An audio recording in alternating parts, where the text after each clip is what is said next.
actually prepared a little for this meeting. So I have three questions. Can you guess what they are? No, I can't. So I know the three questions. I know the three questions I'd love to talk about, but that'd be for a whole other show. So I don't know if this is a good. It is who, what, and why. Who is John Lenhart? What is he doing? And why is he doing it? Awesome. So who I am is, I say I'm an administrator teacher. So what I want to do is I want everybody else to be in the right position. I want to try to get people in the right position relative to their goals or relative to another person, relative to something else. I'm not really interested in the person. I'm interested in the space between that person and some other thing or person. That gets me intrigued. So I will help people accomplish great things. They might even think I like them. And I will help them even if I don't like them, because I like the space between them and something else. Yeah. The relationship. Right, relationships. Yeah.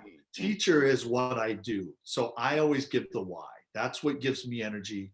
I give the why. So teacher or administrative teacher, Willy Wonka, the old Willy Wonka, administrative teacher, that's very much what I'm like. And Morpheus in the Matrix is very much administrator teacher. So those are like two characters that kind of do that. They're always explaining stuff, but it's always to get you in the spot. They're not there for themselves. Morpheus and Willy Wonka aren't there for themselves. They're there for other people. And that's what I do, is I see myself as a producer. So when you say what I do is I'm like a producer. So I will work with somebody and help them be more them. So where people where they misunderstand me is they think I'm going to try to make them more me. And that's not what I want to do. I want to understand them, their uniqueness, and then I want to help them bring more of that out. And the goal is, after I'm done working with them, they should be more them, not more me. So I do this in a lot of ways, not only meeting with people, but especially like writing. Like when people write things, they'll send it to me, and then I'll work on it, and then I'll say, do with whatever you want with it after it's done. But they'll read it and they'll go, wait a minute, this sounds more like me, not more like you, John. It's like, I'm not going to write I don't want to write your stuff more like me. You have a unique voice, and I can see that. I want to help you get that more out. So my what I'm trying to do is I'm trying to help everybody else be more themselves. I'm not trying to help them be more than me. And then the why is really this burden of truth. I have this tremendous burden. A lot of people think they have truth, but they really don't, because truth is not anything I created. Truth is not something a person can create. So a lot of people have stuff they created, and then they want to trademark it, and they want to make money off it, and you can make money off of stuff you created. I can't really make money off of what I have because I discovered it. There's a big difference between creating the Atlantic Ocean and discovering the Atlantic Ocean. I did not create the mind and the brain. I didn't create that. No. Okay. I discovered how it works. So the thing is because, and it's the truth, it's not just an understanding or theory, because it's the truth, there's this tremendous weight on me that every moment I'm not helping somebody with this or getting this out, that's on me. So I'm a very big proponent of karma or justice. In the Eastern world, they call it karma. In the Western world, it's justice, even though I think the East understands karma better than the West understands. Yes. But I feel justice, and I know that everything's going to equal out that way. So I can't do my own thing. That's why I'm always trying to help other people understand where they are in the bigger picture of things, because I don't want them to have that burden, and I don't want to have that burden. So why I do what I do is I just get it out. And people are always shocked when they talk with me. They go, so you're just helping me with this? You're just gonna, without charging me or anything, like, yeah, Mm. this will make the world a better place, and I want you to have this. I'm not here trying to make a ton of money. And I think that's where LinkedIn, I never really fit on there because everybody's trying to make money. Oh, I'm not trying to make money. So I know a lot of people don't get me, but the thing is that, you have what, 600,000 of the best people in the world or whatever, 600 million, whatever the number is. It's like, that's what I'm trying to do. I'm just trying to connect with the best. So I'm mm, not interested in having 30,000 connections. I'd love to have 300 excellent connections. That's all I'm looking for. yeah. And that resonates so well. I spoke with Donald Cohen about exactly this, and he talked about his group of 120 was what he was talking about, because that was what he needed. If he could have those who he regularly interacted with in some special way, that was enough. And I also resonate so fully with this because I mean I appreciate I do have few followers on LinkedIn, but there are, as you say, there are a lot of people who are in it for the money or in it for the fame or in it for get a hookup, getting more and more of those. Hey, how you doing? And sometimes I say, okay, I can see what your approach is. I'm a celibate monk. Thank you for thinking of me or whatever, but no, thank you. But I can so fully relate also with what you're saying about is you have a mission. Mhm. You have a deep and abiding mission to make the world a better place. And I think that there is such a lot of respect in that path, and that is also, I call myself a healer, uh, energy healer, and what it actually means is I'm pretty good at connecting with people and picking up on their energy and their vibe, and that this is what I picked up with you since our first interaction, and it's I've strengthened it by reading your material and seeing that you are not one of those who come and say, here is my method, I'm gonna save you, and just follow my rules to the letter, and everything will be just brilliant for you. And I don't think that is awesome, John. Really. I would like to ask, because you said you talked about sometimes you don't like them. Um, been there, done that in my years of working as a social worker. How do you do that if you meet somebody and you sense that, okay, their mission is something that you don't align with at all? Their path is something that you think is very. Let's say you met Hitler back in 1930 something. Um, what would you have done? That's a great question. So what happens is that, um, there's one, I talk about truth. And so truth is a principle that always applies. When people talk about principles, they're really talking about context. Like, this thing applies in this setting, but it doesn't always apply. And so what I do is I'm always walking into every situation with the truth, what always applies. So what's true about Hitler? Hitler and everybody else is everything they're doing is to try to be happy. Hitler is just trying to be happy. So that's my first approach, is when I look at Hitler, I go, he's trying to be happy. That's all he's trying to do. And every person in the world is just trying to be happy. Mm, So I see that. There's one of four ways they're trying to be happy. He's picking the most destructive way, the one that has no self-esteem. And mm, then what I would do with him in that case is I would unconsciously confront him, which is a long topic, to change his behavior is how I would do that.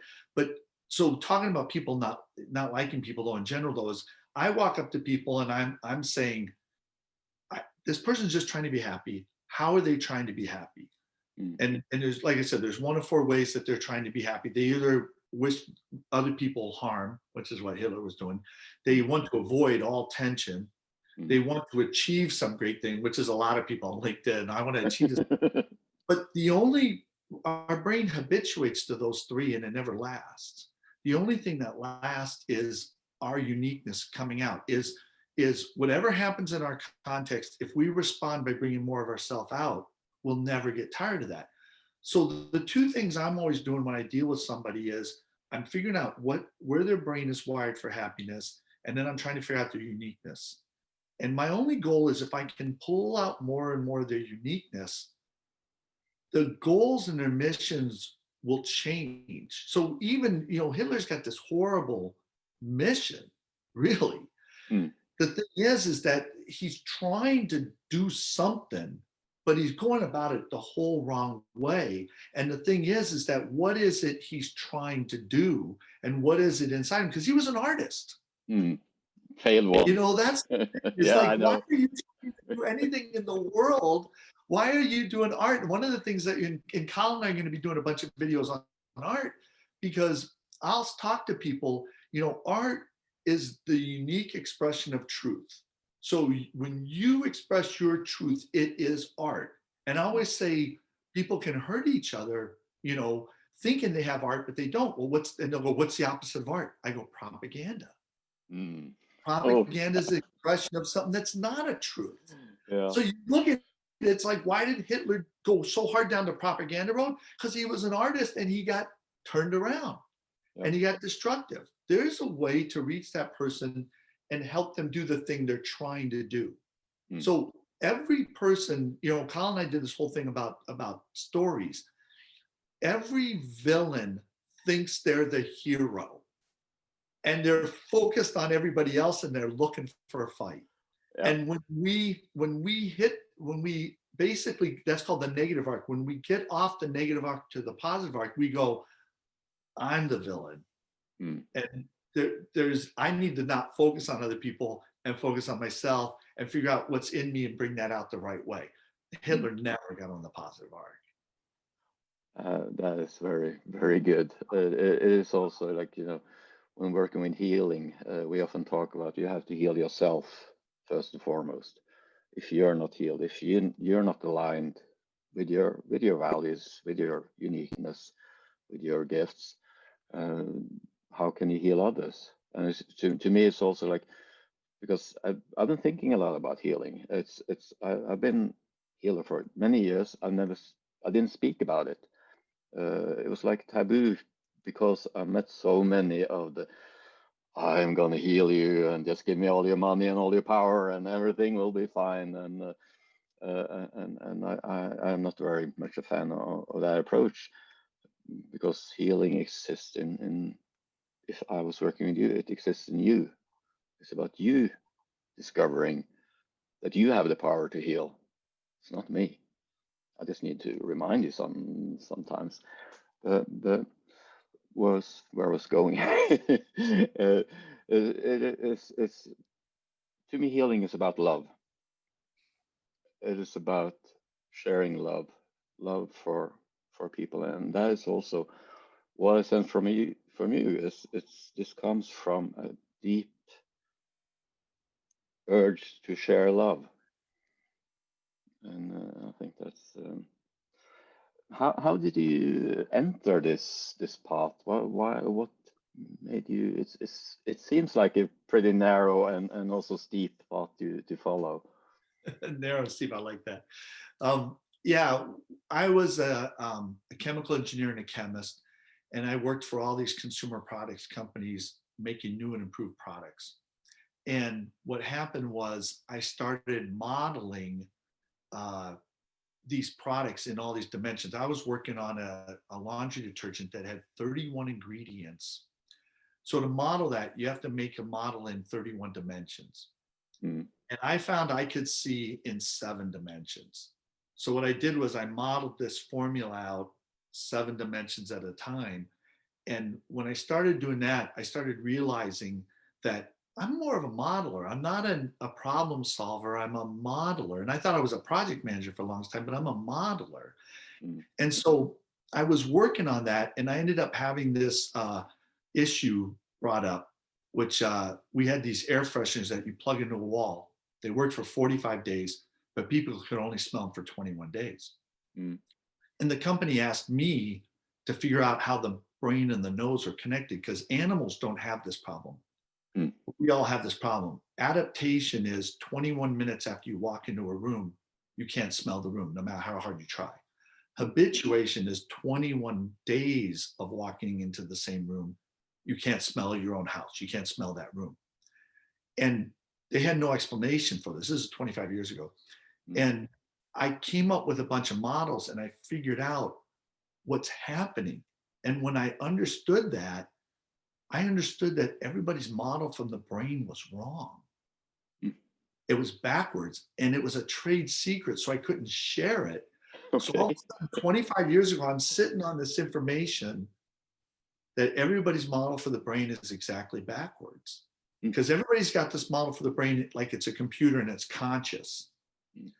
But and that if we understood more of reality, we'll be happier. Mm. But when you look at it, there's only one day out of the 45 days when the person's experiencing reality. So my conclusion had to be, our brains were not made to fully experience reality, because our brain actively works against that. Mm. But happiness, we can actually do that. Our brains are actually made for happiness, and we take ourselves out of happiness by not loving. So where Mm. you talk about loving, that's the key to keeping your brain in the spot where you're happy. But Mm. we think we'll be happier taking, and it makes us unhappy. Then we decide to take more and it gets worse. So I think that's a lot of where you and I would completely agree, is that love is the way to keep your brain was made to respond to love well and respond to loving others well, but we don't naturally do that. So it's an act of our will to do the opposite of that. And then we have that secret of happiness. And so Mm. then that's the key, is to do that. So when I learned all that, I was like, I need to help people. So we were actually helping people get off antidepressants, off bipolar medication. We were helping people get happy with this information. Even though I couldn't publicly share it, I was helping people. And then I was like, this is more important. Chemicals isn't going to fix the world. Chemicals isn't going to save the world. Yeah. People helping people and people healing people is what's going to save the world. Mm. Yeah, and I can so relate, having been the leader of two NGOs in Norway, working with people within the mental health field.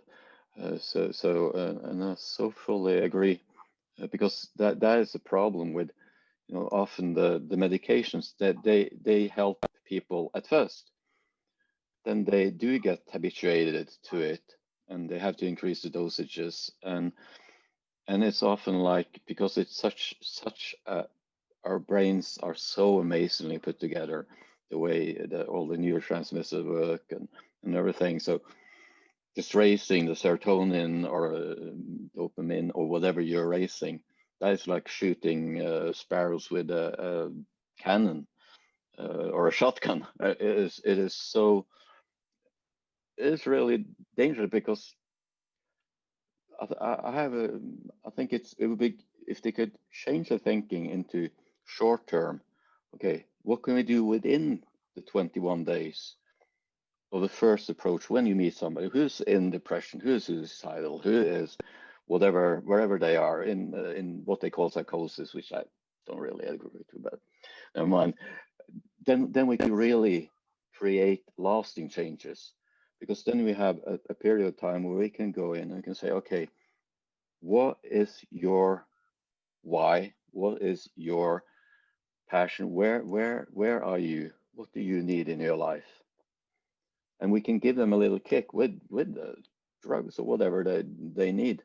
And then when they're done with the 21 days, then we would have people who were more attuned to their relationship to the world, their relationship to people around them.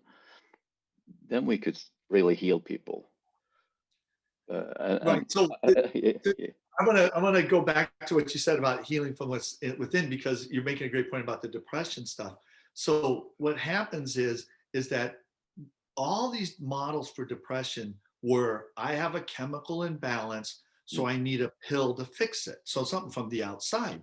And when we understood our models 25 years ago, I had said to people, you know, the pills aren't curing them.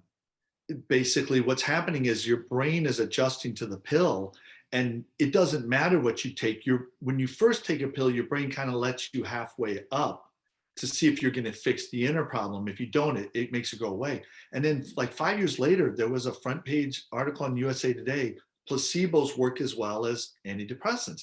So that right there should prove your point that this healing from the outside, the healing's from the inside. Mm. And then what happened was, when we understood how to help people with depression, it is from the inside, it is their uniqueness. So you're right. It's like when you're relating to somebody with words, with emotions, and you're vibing them, you are taking a step towards healing them. If they were a robot, none of that would work.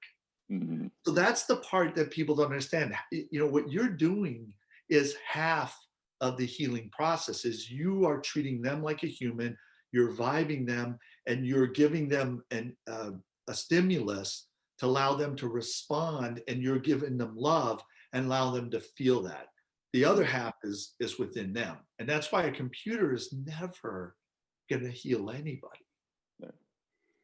It's very true, and it's funny that you talk about smell. You know, I was talking with our friend Indy about, we had a session, and he spoke about healing smells, and that is something that's been part of my thing. I create my own oils, and I use wood and some other, and that is because there is something about reaching back into the early memories using smells, and really to touch the deep core of our personalities, to touch the deep core of experiences. And I think that part of the key there is about finding triggers that are really, I don't like talking about traumas, because traumas is like one person's trauma is another person's blessing. Is my experience. Is you never know how people relate. It depends on their resilience and a lot of different factors. But to reach into their life experiences and remind them both of the, you know, the things that you perceive as, oh, this is horrible, my mother did this and my father did this, and all of that, but also to make them remember, do you remember feeling loved? Do you remember the first time you saw your children? Do you remember the first time you met your husband or a wife? Do you remember the first time, since I live with my dog, first time I met my new dog? It's like, wow, this creature is so, she was just there. And to me, that is like, that's part of how I work, is to facilitate. I think that's the word. Facilitate the change, the state changes from. Do you remember when? Did you? Because I talk with people first and get some background. I said, do you remember when your father was beating on you? And they go, yeah. And I can hear in their tone that their voice narrows. You know, it loses the overtones. And then I say, and do you remember after the birth of your child, first time you looked into his eyes? They go, yeah, yeah. And the voice, it grows. And yeah, and talk about your father again. And we go in and out of this. And it's like a dance, and you have to time it right.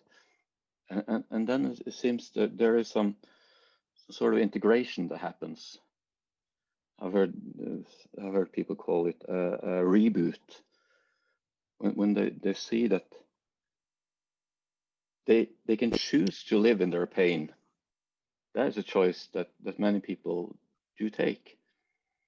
Or they can see that they can step in and out of these states, and it's possible for them to be loved and to feel love and to express love.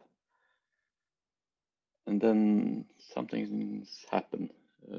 Yeah, and Yeah, I smell think is important. Yeah. Yeah. Yeah, I know. I think that all comes back from what you're saying about internal versus external. So I want to go back because you made such a great point about the fragrance, and it actually ties to this. But I was happy to hear how you describe why these smells work. Again, I could talk about fragrance all day long, Okay. and I can talk about our sense of smell all day long. I have way too much information about that, but I want to share a couple of nuggets here I've never shared anywhere else. So first of all, uh, when people started claiming aromatherapy and started claiming this smell causes me to feel this thing, it became a big issue with the FDA. Because if you think about it, the definition of a drug is a chemical that alters the body's chemistry. So if you smell this lemon and you're saying that the smell of this lemon makes you alert, then this is now a drug. And now the whole fragrance industry needs to be, regulated by the FDA. And everybody went, no, we don't want to do that. Okay. So I always like you said about people going, I'm going to heal you and do this. I'm always susceptible about people go, this fragrance will, it's like this fragrance from the outside will do nothing to you. And if someone tells you this fragrance from the outside will do something to you, then they're saying it's a drug, and they're in trouble. They need to get regulated. But you said it references, a memory. So that's why a certain smell smells good to one person, and a certain smell will relax one person versus not another person. And the example I'll use this, and you may be aware of this. There was a fragrance called CK1 by Calvin Klein. Mm. And when this fragrance came out, it was like, basically it was not a very good fragrance. It was just a lemony, citrusy smell, and almost like a disinfectant. And if you looked at the commercials, you had these kids like look homeless. They were barely wearing any clothes, and everything was black and white. Well, the people who were wearing that fragrance, basically the smell of a house, lemony fragrances and stuff, mom cleaning the house made you feel secure. These kids no longer felt secure. So putting this fragrance on them that smelled like the lemon cleaners at home made them feel loved. Mm. And so where is all that coming from? Just like you said, it's all coming from here. This fragrance causes me to feel this thing because of my memory or the thing I'm lacking.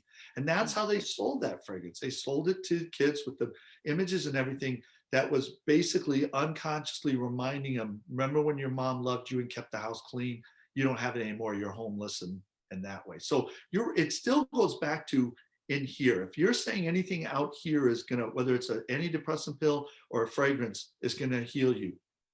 No. You don't get it. It's just resonating with the real, because if I remember brain physiology right, the center for scent is very close to the emotional center. So it's I believe there are a lot of interactions, and so it's very close. I think it's a very interesting field. It's funny. I got this. This is a pretty good book, by the way. Jennifer. Oh, it's reversed. Wow. Listening to Scent by Jennifer Peace Rhind. That's quite interesting because she tries to create a language around scent, around the different, and she puts them into families. It's like Linné with the plants. What's the botanical source, odor profile, olfactory notes, and can be compared with. So this is really a good book. You should from Singing Dragon. When you look at fragrances, again, I don't want to, I go off all day, but fragrances, they talk about like having, there's top notes, those come off right away. There's middle notes, that's the heart, and then the base of the fragrance is the thing that'll last forever. These notes down here will last forever. And the key is to make a fragrance that holds together and continues, smells a certain way.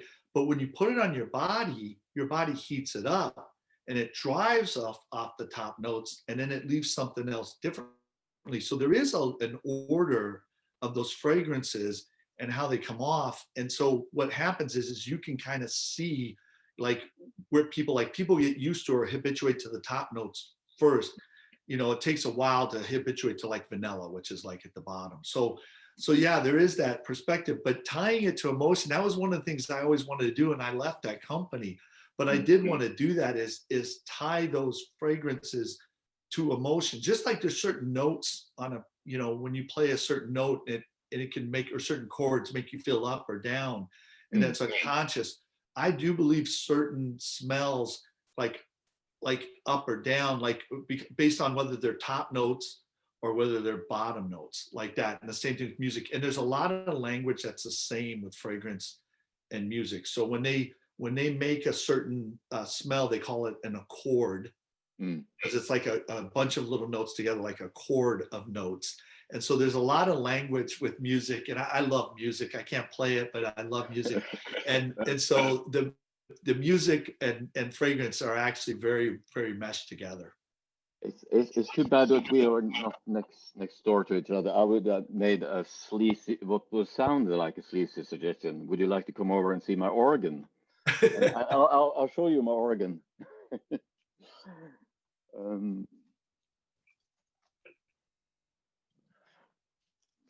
Because let's see, I have spent a lot of money on scent because I think it's such an interesting thing. And here is my organ. It's got all these. I bought a lot of fragrance oils, especially wood, and this is Gazelle, a musk Gazelle. So does anybody teach you how to develop your nose? Because this is what I used to do with people. It's the same thing like learning how to taste wine or anything. What you do is you take one of those out, you know, take a pad of paper, you smell it, and you write down the words that mean something to you. And most likely, if it's of a memory, you write down those words, because if you put words to the smell, you're more likely to pull it up again later. The other thing is everybody has a blind spot. So everybody has a smell they can't smell, at least one. And so as a perfumer, you want to find your blind spot, because you're never going to make fragrances that way. But so that's what you do, is you develop that smell and you put words to it. And then what happens when you smell it mixed with a bunch of things, those words, your brain will pull up the words and you'll be able to pull out those smells immediately. Yeah, I'm trying, you know, I've been into fragrance for a long time, and I'm actually a smoker now, and that is my shield towards the world, because I can react very strongly to fragrances, and I have a very acute sense of smell. What are your favorite smells? My favorite is oud. That is definite, because it's like wine. It's got everything from the very, very masculine, very in your face. Think Tom Ford's his creations, to the very, very feminine, and also musk is really it's got this. I don't know. It makes me happy. It gives me a comforting feeling, and I remember my first smell, my go-to perfume when I was I was like 14 years old or something. Then I got the Danish musk oil. Let's see if I got it here. That was something that was, they rediscovered it in Copenhagen. We found an old vat of something, and it was a pretty old recipe, and then they started producing it again, and it's like, when I found out I was 14, I was like, wow, this is so good, and this doesn't smell like anything, or seems to smell like something I smelled before, but I couldn't really put my finger to it. So it was my really, yeah, that was awesome. But I'm on that side of the spectrum, you know, the deep woodsy, really animalistic sense with often some. I had some almost cinnamon, for instance. When I create my own smells, my own oils, I often use cinnamony. Um, try to I just sit there and mix, and whatever makes me feel good, then I know I've got it. Nice. Yeah, and it's so we have kind of, I think we lost a lot in our world, because we are so concerned about we have to you have to shower at least twice daily. You can't nothing of your own smell should show up, but it actually does. Like when you talked about using fragrance, in addition to the top note, bottom note, and a middle note, you also have what your skin adds, how it changes. It can. I found one perfume that was fascinating because on some people it smelled like a pine tree. On others, it smelled totally different. It was much more of a sweet. So I discovered there were two groups of people. I tried it on quite a few people. There's two groups of people. Some who went piney and some who went the other way. And it's like here. But yeah, I've tried a lot, and this is like also one Le Couvent Aqua Nympha. It's one of the fragrances that tend to change very much with whoever use it. It's such a I could talk about it for hours as well. So it is yeah, that one, yeah. Okay, so we got your how, no, your who, what, and why. Where do you see you? What is your next step? You are publishing on LinkedIn or in your blog and on LinkedIn. You work with Swarp Roy because you have some synergy effect there. But what is your next step, John? I think what I'm trying to do is help. I'm actually helping these schools in the United States. So I help these schools with their teachers and with help the teachers have more energy throughout the year, and then help the teachers relate to some difficult kids. Mm. We're also doing stuff for business with all this, COVID stuff, and it's going to go on for another 9 months at least.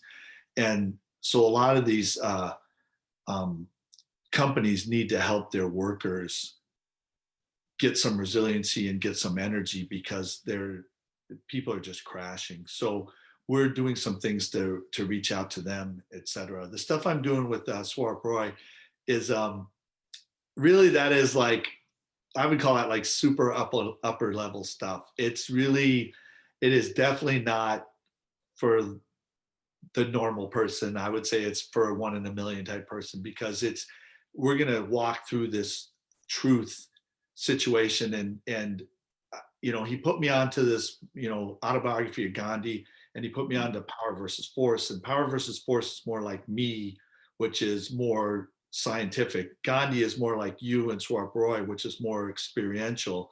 And both of them are so close to putting this all together, but they're missing this model for the mind and brain. When you use that with these two, you can see how to intentionally help people, achieve this enlightenment. And the key is, it goes back to that habituation adaptation I was talking about. So many people look at, well, I loved somebody, I guess I'm at love. And it's like, well, adaptation, in the moment you can love somebody, but is it naturally, have you habituated to that level? Do you naturally look to love people?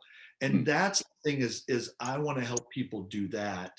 mm, Swarup wants to help people go beyond that. And I would say you and Swarup are much more spiritual people than myself. I'm more scientist trying to tee people up for you. So mm, I can intentionally help people get to a place where they're more open to this vibing like you're talking about. It's so important. If we were robots, then there's no need for you or Swarp Roy or Colin. But there are people out there who can actually help people by vibing them and by interacting with them and heal them mm. because it's words. I mean, a lot of what we do with depression is it's words. I mean, Mm. how am I'm not giving any chemicals to get people off of antidepressants. But It's in one way you are, because you give them hope. You raise their corticotropin, you raise their serotonin. You put them in a different state. You make them feel understood. You give them a setting where they can be honest towards you and towards themselves. And then I think what you actually do, if you had put an EEG machine or done some brain scan, you have seen that working with you does set them into probably alpha, uh, lower alpha, or whatever, and that does have some of the same effects as a medicine or as meditation or as many other things. I think you sort of you don't underrate your own spirituality or your spiritual effect, so to speak, on others, because I think it's definitely a part of what you're doing. right. I see myself as kind of removing the hurdle. We all get in our own way with our brain, and I help people get out of their own way. And then people like people like Swarkboy help people, like I say, drive in that area, be able to move towards, health and healing. And like you said earlier, if you're not healthy, you can't give somebody something you don't have. So you're right. It all starts here. Is Mm, do I understand myself? Am I in the right place? Then I can have something to give. And that's really the key. mm, very true. That's fascinating. It's so. But so you work online with different schools, or do you work also physically now? Oh, I go up to this school. I'm working with like 200 teachers. So I'm working with those teachers, because what happens in a school year, a typical school year, is the first month, all the teachers are fine. And then the second month, it turns into a zombie apocalypse. The teachers, they sink into the kids' thought process and they just are just trying to make it through the year. And then in America, when Thanksgiving hits, they just check out. They just try to make it to the end of the year and they put off all the stuff that they're supposed to do in December. They put it off. And then they hope that holidays are going to give them energy. It's stressful. It doesn't give them energy. And so what happens is when they come back in January, they're more worn out and they have the work due in January and they have all the work they put off in December. And the Mm, first 2 weeks in January is a bad situation. They are just stressed out. They're having issues. And what happens is like by late February, early March, a lot of these teachers get sick. mm, I'm trying to help them walk into the holidays in a way that they have more energy, so we set them up from the start of the school year. And it's always fun to show up in January and see the teachers I work with and they're like, I can't wait to get back. They couldn't wait to get back and they're ready to go. And I have teachers who go, I don't want to take the summer off. mm, I don't want to go on vacation. I want to keep teaching. I'm getting more energy doing this because they know who they are and they know how to do that. So I actually do work with schools in person, but the thing is that online, I'm just really interested in these people like yourself who are one in a million people, and to have these type of interactions are they're good for me too to hear more of what you're talking about. Like I said, you're the first person I talk with fragrances about, so it's one of my passions. No one else is talking about it, so this has been Yeah, it is fascinating. Uh, yeah, and I can sort of relate to what you're saying about school. I worked as a teacher myself, a music teacher, and And my ex-wife, she works in elementary school, especially with, she's a kindergarten teacher with special education build up, what you call it. So she, and I see what I don't see the pattern you're talking about in her, because she has her passion for the special education kids. She worked with, she has some Down syndrome kids, which is, I worked with people with Down syndrome, and they're so dear to my heart. It's actually a man with Down syndrome who led me to meeting my ex-wife in the first place. So yeah, like yeah. And so she is like the natural, like what you're talking about, the one who, I don't really want to have a holiday because I want to work in my kids, my people. But it's so good because there are so many good teachers, and I see both in Norway, and I also believe in the States, they are underappreciated. There are very few places in the world where they are really appreciated. I believe Finland is one of the few countries who really, where teachers still have a lot of respect. They get good salaries, and they are like, yeah, they are perceived differently than in many other countries. Yeah, the thing is that I always did all this executive coaching. So I was an executive coach, helped these people. And the thing is that these teachers are so important. They're raising this next generation. Really, they're teaching them how to think. They're doing all this stuff. I wanted them to get the best information and be able to teach the kids this information. So that was really why I went more towards the schools. I still do executive coaching, but it's like a labor of love. We barely break even dealing with the schools, but the point is this is how you can change the world, because we have a lot of preteens who are learning this information, then going home and fixing their families.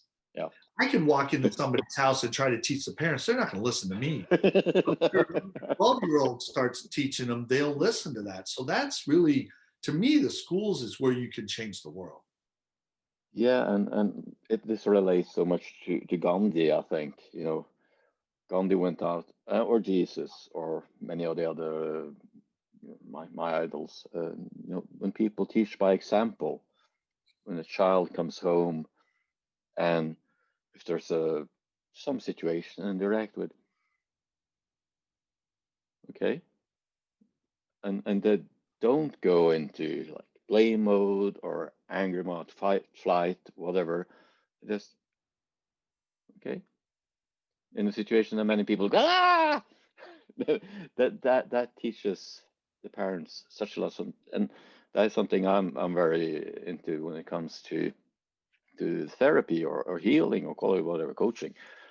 Those small moments that just ripples out like rings in water, and can create such amazing change. Just one single small instance can really change a person fundamentally. I think Well, that's the thing is that all those people you mentioned, they all taught the way I would say what you just said. And I agree with you said, is that they taught through stories. mm.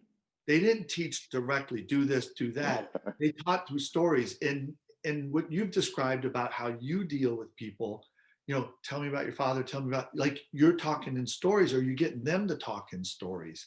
And that's really, our brain is made to work in stories. That's how people get healed, is by talking in stories. That's how I help people with depression, is to get them to talk in a story, and to be able to put their life in a story. All of a sudden they get centered, and they're fine with that. So that's the key, is can we get people talking stories? That's what I help these teachers do, is if they can get these kids to talk in stories, and the teachers can talk to the kids in stories, all of a sudden a lot of this stuff just dissolves away. It's not even an issue. So that's why, more people need to do what you're doing, which is not tell people what to do, but to vibe them and tell a story on yourself. I just learned today that, and I guess I didn't know this, but I'm working with some psychologists, that psychologists can't share any personal information in helping somebody. So can you imagine helping somebody, but you share? I know. It's like this is how people get healed. This is why psychology can't heal anybody, because they're what they're really doing is this. Is there's if I'm the psychologist and you're the client, I'm being a robot and I'm expecting you to bond with a robot. And if you're not in a good place already, I'm stressing you out. And who has the mental, like, is it mentally healthy to bond with a robot? No, it's vibing, it's human. So this whole process is built on, I'm going to make it more difficult for the client and lead them unconsciously into mental unhealthiness in a sense, and I'm not going to share anything of myself through stories. And that's how you heal people, through stories. So now I'm realizing, I just realized this today, like, this is why psychology's not getting these results, and why you're getting results is that you use stories. They don't. Mm. That is fascinating. I remember some statistics on what works in therapy. If my memory serves me right, it was 30% or 20% was the method. Connection was 50 or 60%.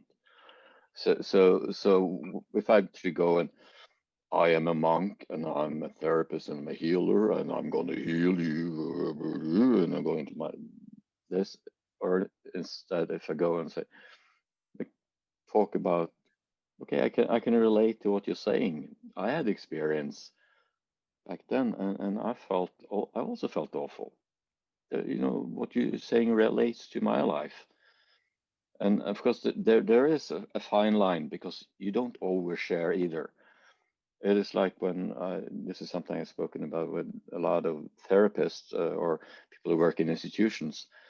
When you sit down and a child shares a horrible story, and believe me, I've heard many, many. If you start crying, that can be very, very negative. Yep.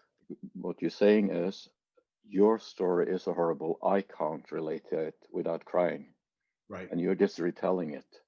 And then you enhance their perception of the situation as horrible. So it's like a dance. It's you Oh, need. and when you understand how the brain works, that's why you can do all this, and you're doing it, and your ex-wife could do all this, but if you don't understand how the brain works, I don't know how you do it intentionally other than say, watch me, and when you get to be my age, you'll be as good. A lot of what I do is help people cut 20 or 30 years off of the learning process. When I teach people how the brain works, they'd want to sit down with you and they'd want to hear your stories, because then they take your story and go, okay, this is what was working in there. Now your uniqueness is this, my uniqueness is this, so I could, and it'll work for me. And so Mm, that's how what I'm doing is I'm helping people short circuit the learning process, and figure that out quickly. So to me, it's like, you know, you want to share that story, you want to make that connection, and you want to feel that. So what I teach people to do is when, and I've heard horrendous stories too, especially kids so young, mm, and to share it, you wait for a second to make sure that you've heard them. And then I always teach people to mirror a less negative emotion, which is, I'm sorry that happened to you. That wasn't right. And it's because what you're trying to do is help them lessen. You're never going to feel great about that, but you want them to feel less negative so they're more likely to share it, which makes it so whenever you hear somebody share something traumatic and you say thank you and they go, no, thank you, the more I share this, the easier it is. That's mm, what we're trying to do with the brain. We're trying to help them learn how to do that on purpose and get to that place where they can share it more. But you're right. I mean, just crying, we're sending the wrong message because we don't understand that it's a process to heal these people. So yeah. mm. Yeah, and my mom was a psychologist. She was very good. I think she did heal. Uh, she did help a lot of people, and she was very, very personal. I mean, she invited people into her homes. So I sort of grew up, people talk about normality. My perception of normality is like when it comes to human beings, it's like this. Okay, people who don't speak, only speak through actions. or gestures, people who can't speak, people who have chosen not to speak. Every every aspect of the human equation. I've seen it, and that is like, it's been such a blessing, because there's nothing that surprises me. Everything is like, this is part of my normal, and others like, oh, that guy, he's talking to himself. Yeah, he's oh, I'm gonna walk up there instead. Like, what are you talking about? This sounds like an interesting conversation you're having with yourself. Tell me. It's it is, but I'm so aligned with you when it comes to professional therapists. You're like, well, how are we today? See, you just did it. See that there's no connection. You know, the benefit you got, and especially from your mom being that way, is the connection aspect. When you look at teachers, I say to the teacher, who's the kid, you know, that you're most connected with? How many behavioral problems do they have? None. And so the thing is what teachers do is they go, I'm going to teach you something. And the kid doesn't feel connected, so he acts out. Well, then I'm going to deal with your behavior, which means he's not learning. And then he acts out more. And I'm like, if your first step was to connect with the kid, you'd find that he'd have no behavioral issues and he'll want to learn and he'll learn quicker. So we all think the way to get people to learn is teach them. The way to get people to learn is to connect.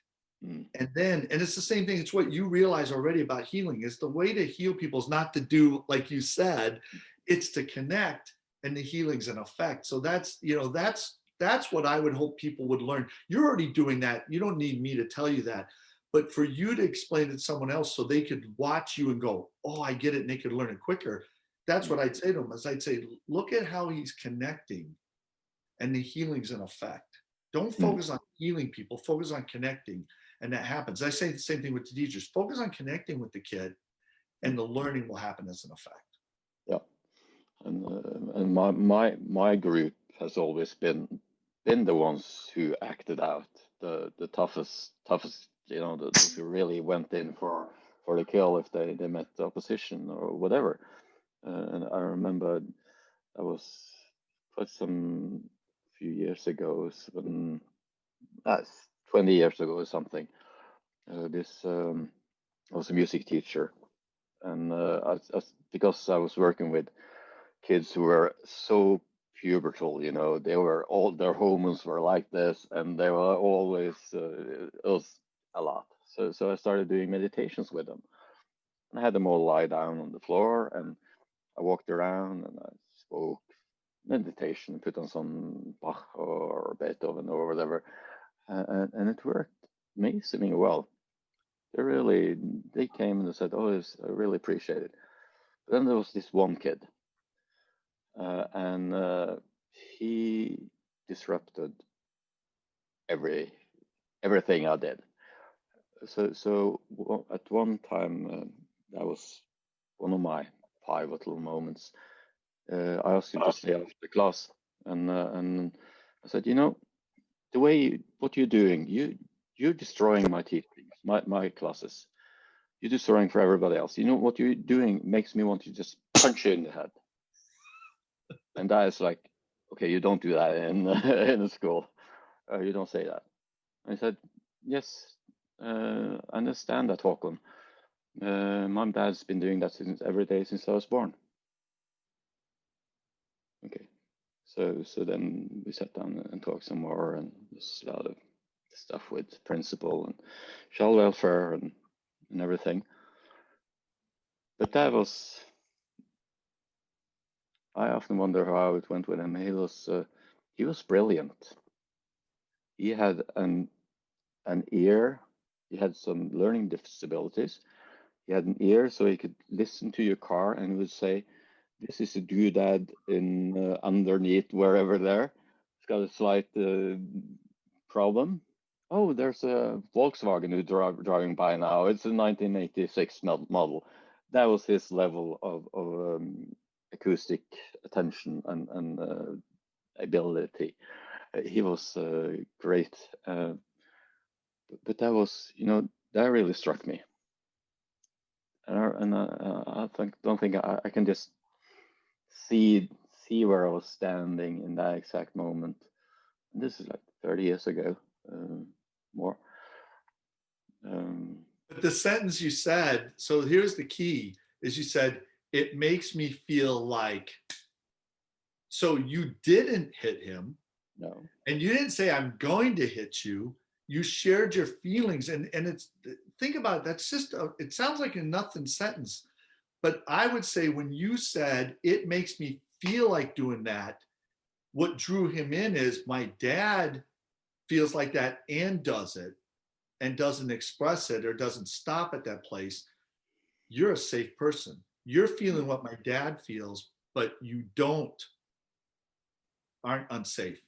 And that he can't help but connect with you because of the way that sentence was structured. That's amazing. That's how that works. And I want to pull this all together because we started talking about Hitler. Are you familiar with this theory about orchids and dandelions? Remind me. I think I heard it, Okay, but so this is what because you and I deal with the same. We both like dealing with the same people. Okay, so I'll go into a class that's got all these, kids, alternative, kids are causing trouble. And I'll draw a spectrum, I'll draw a bell curve and put good and bad. And I'll say most people think there's very few good people and there's very few bad people. Most people are in the middle. And if you're a bad person, you got a long journey to make it to good. mm. And then I cut the thing in half and I say, actually, most people are dandelions. Dandelions grow regardless of the conditions. And most people are dandelions. Very few people are orchids. Orchids, you have to take care of, they have to be in a specific environment, and then they're the most expensive plant in the world. The good and the bad people are orchids. The difference between Hitler and Mother Teresa, they're both orchids. It's just one was turned this way and one was turned this way. And I tell these kids, you're not here and have to go all this way. You're here and you just have to turn around. If I can help you turn around, just like we were talking about, like I help teachers turn around. I'm going to help this kid get smarter. How are you going to do it? By making them smarter. No, connect, and then they'll be smarter. That's what these kids are, or I call them orchids. What you're talking about is orchid. And this kid is doing everything he can to get forward, and he doesn't realize it's right behind you. Just turn around. I know it's difficult, but you got to think of things. You got your brain backwards. If you think of it the other way, you can be there. And that's what I do with I love dealing, because those people are going to change the world. The orchids are going to change the world. I want to work with the people having trouble because you flip them around. And then on LinkedIn, I love working with people who want to help other people. I don't want to talk to you to help you. I want to talk to you because I know you're going to help other people. So that's my deal. I'm not really interested in talking to anybody, administrator again. I'm not interested in talking to anybody to help them. I'm interested in talking to people who are helping other people. I can very much relate. I'm in both. I like to talk with people.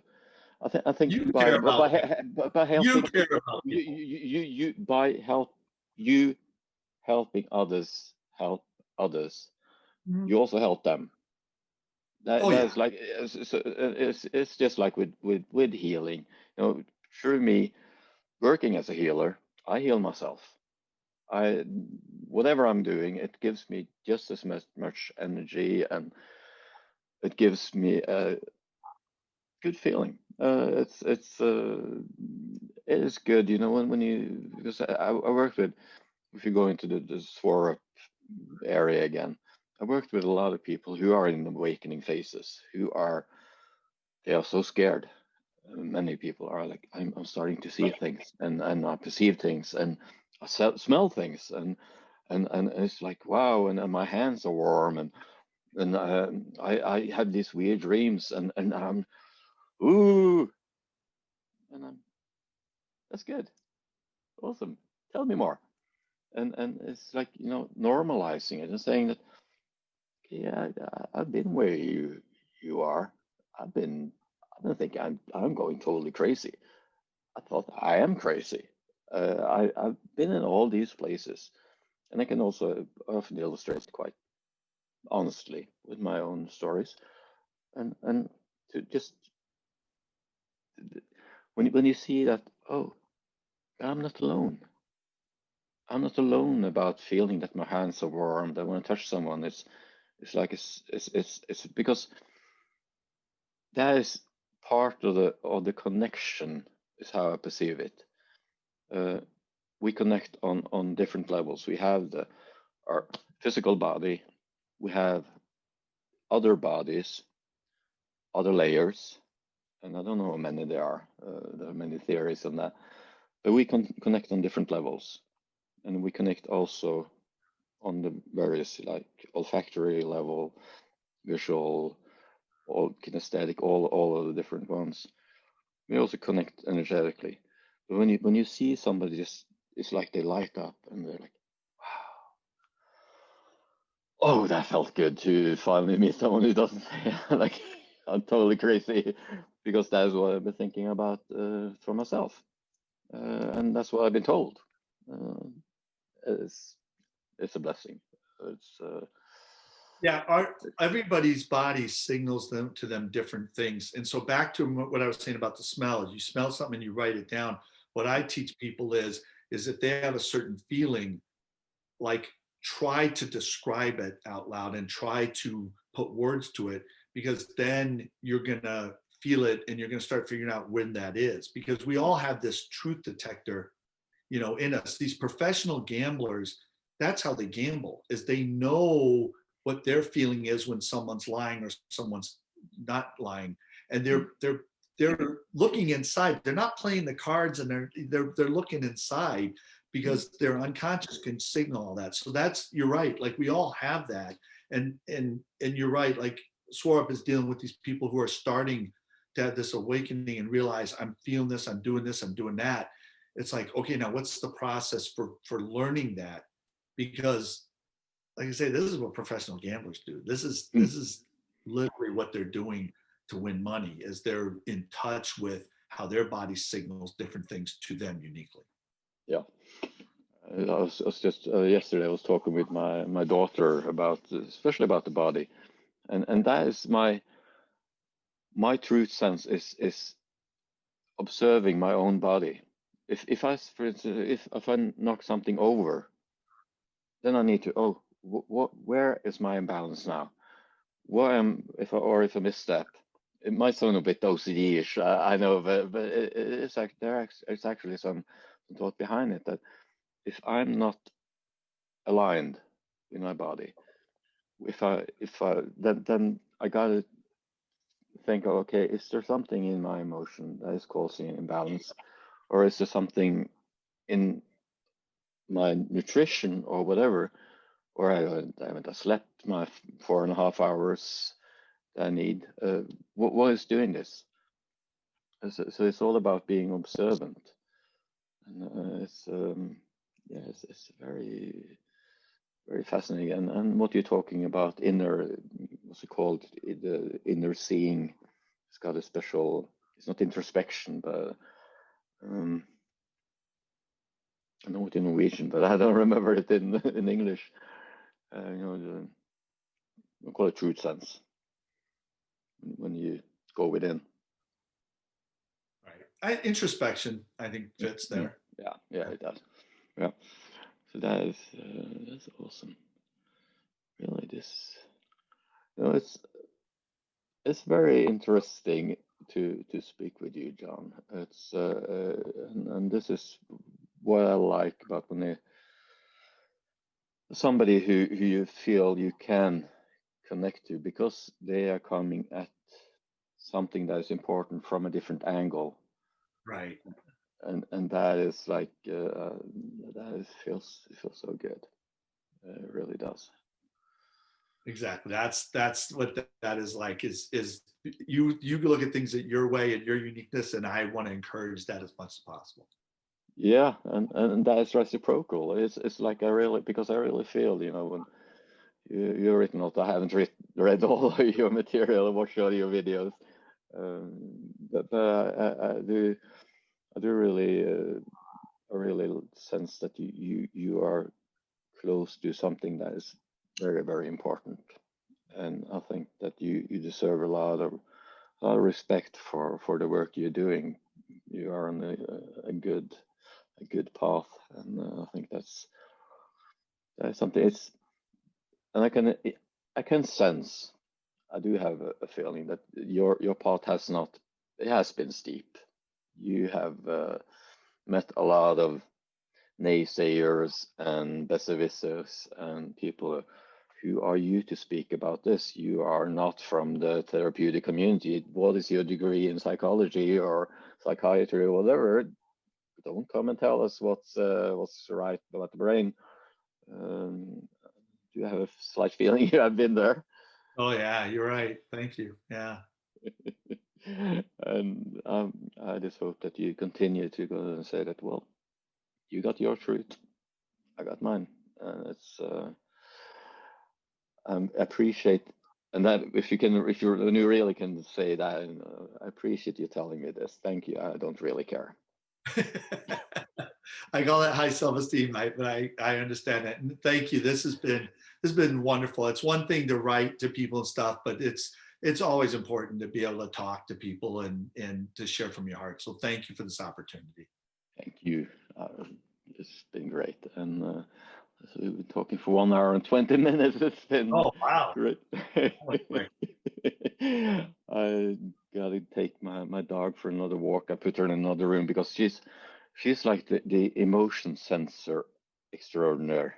It is amazing. If like when I talk with somebody and she picks up on my emotions so much. So if she had been in the room, she would be in my lap now, and having a Malinois in her lap, and it's like it's a good detector, right? It's a good detector.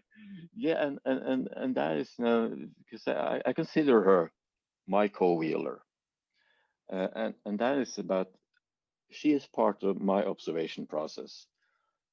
I see in her, I see what I don't sense in myself, and I also she also balances me because she is like a big dog that many people are scared of, but she is like the sweetest dog ever, except when we're fighting, then she can be around because we do fight train, and then so then she can be quite tough. She's managed to give me a black eye twice, and I'm just jumping, but there is something to me about the relationship between human and other sentient beings. I think there it is special. I have an altar over here where my previous dog, his ashes sits there, and what he taught me about working with people, that is more than I've learned in all of the thousands of psychology books I've read, and all the thousands of hours I've spent in the lecture room, and all everything. Breaking it down to the basics, and just loving on people. And vibing. I love that you said vibing because that's exactly what I try to teach these teachers to do is vibe these students. Why are you trying to treat them like a robot? Vibe them. You know this kid's different than that kid. Can't you? And I say use yourself to vibe them. If you know yourself, then you can vibe them. So I love that you started off with that. That's what your dogs taught you is don't be so conscious. Vibe people. Yeah, and I've used to emote as a verb. I don't really know if that is part of English, but these kids, they emote very strongly. They do send out so much. So some, I think, both in therapists and teachers, they try to shield themselves from their emotions, and they sit there and they're screaming, and I want connection. I want connection. I want for you to see me, and the teacher's like, all I see is your behavior. I see you acting out. I address that instead of seeing the hurt soul that sits within there and screaming. And I think that it's so good that you work with one of the most important professions ever, and really give them both the respect and the tools they need to do that work. Yeah. Thank you. Thank you. Okay. Well, John Leonard, thank you very much for coming. I really appreciate you and your mission, and look forward to speaking with you more someday. Me too, and thank you. This was definitely flow. This went quick for me, so thank you. Okay, and have a beautiful Christmas, and You try too. not to don't spend all your time on LinkedIn. I got a lot of writing to do, so hopefully I won't. So okay. Take care. Yeah, you too. Bye. Bye.